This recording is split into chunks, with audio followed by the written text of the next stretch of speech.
రేపటి నుంచి పార్లమెంటు వర్షాకాల సమావేశాలు ప్రారంభం కానున్నాయి. 2029 ఎన్నికలే లక్ష్యంగా కొత్త వ్యూహాలతో మోదీ సర్కార్ అడుగులు వేస్తోంది. జమిలీ ఎన్నికలు, మహిళా రిజర్వేషన్లు, డీలిమిటేషన్తో పాటుగా 5 కీలక బిల్లులను ప్రవేశపెట్టేందుకు సిద్ధమవుతోంది. అందులో దేశ ఆర్థిక, న్యాయ వ్యవస్థలపై ప్రభావం చూపే కీలక చట్టాలున్నాయి.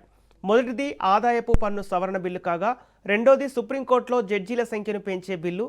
వీటితో పాటు డెత్ సర్టిఫికెట్ల రిజిస్ట్రేషన్ ప్రక్రియను సరళతరం చేసేందుకు మరో బిల్లును ప్రవేశపెట్టనుంది.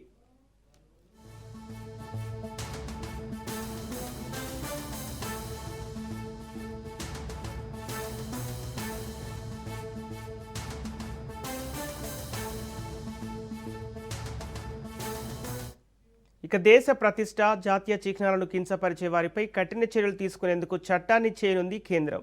అలాగే ఎంఎస్ఎంఈ చట్టాల్లో మార్పులు తెచ్చేందుకు మోదీ సర్కార్ సన్నద్ధమవుతోంది. గత పార్లమెంటు సమావేశాల్లో పెండింగ్లో ఉన్న విదేశీ విరాళాల నియంత్రణ సవరణ బిల్లు, వికసిత్ భారత శిక్ష అధిష్టాన బిల్లులను కూడా ఆమోదించుకోవాలని చూస్తోంది.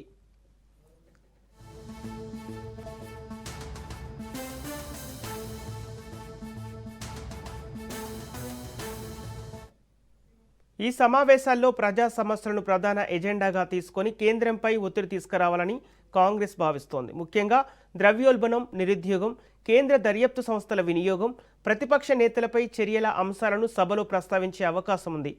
ఆపరేషన్ సింధూర్లో మన సైనికులెవరూ చనిపోలేదని గతంలో పార్లమెంట్లో చెప్పి ఇటీవల మృతుల పేర్లను ప్రకటించడం సభా హక్కుల ఉల్లంఘనే అంటూ రక్షణ మంత్రి రాజ్నాథ్ సింగ్పై కాంగ్రెస్ ఇచ్చిన నోటీసు వంటివి దుమారం రేకెత్తిస్తున్నాయి.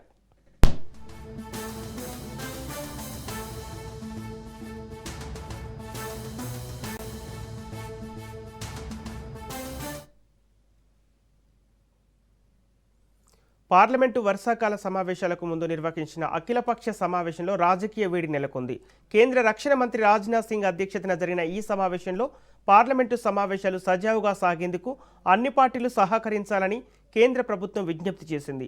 ఈ సందర్భంగా కేంద్ర పార్లమెంటరీ వ్యవహారాల మంత్రి కిరణ్ రిజిజు ఈ సమావేశాల్లో ప్రవేశపెట్టనున్న బిల్లుల వివరాలను రాజకీయ పార్టీలకు వివరించారు. అయితే పలు కీలక అంశాలపై చర్చకు అవకాశం ఇవ్వాలని డిమాండ్ చేసిన విపక్ష పార్టీలు తమ అభ్యంతరాలను వ్యక్తం చేస్తూ సమావేశం నుంచి వాకౌట్ చేశాయి.